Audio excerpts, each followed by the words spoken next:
The heavy rains that fell this Tuesday in various parts of the peninsula and the Balearic Islands have caused flooding of homes and traffic cuts in various towns of the archipelago, as well as in the provinces of Córdoba and Jaén. These areas are, as the State Meteorological Agency points out, under the influence of a Dana depression isolated at high levels that has caused intense rainfall, some strong or very strong accompanied by storms, in areas of the Balearic Islands, the Valencian Community and Andalusia.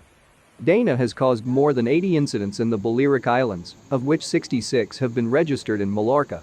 On that island, the copious rains this Tuesday have caused 31 incidents in the municipalities of Alcudia, 14 in Muro, 5 in Palenque, 4 in Felanitx, 2 in Soler, and also 2 in Manacor, and in the capital, Palma, has detailed the emergency service on the islands, according to information published at 5 p.m. this Tuesday. In the Menorcan municipality of Ferreries, where according to the radar of the State Meteorological Agency, EMET, more than 80 liters per square meter may have fallen in an hour, which has caused the overflow of torrents.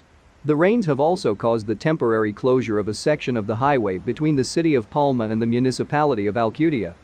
The storms that affect a large part of the Valencian community have caused rainfall that exceeds 70 liters per square meter in 4 hours in some parts of the north of the province of Alicante.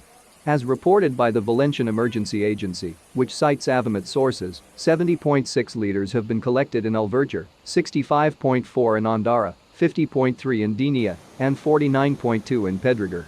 In Lucena, Córdoba, a waterspout has flooded several streets in the town and has cut off several access roads to the municipality, so the Andalusian Emergency 112 service has dealt with more than 40 incidents. According to 112, most of the notices made reference to flooding of homes, premises, basements and incidents on public roads, such as the presence of water ponds and problems in the sewerage.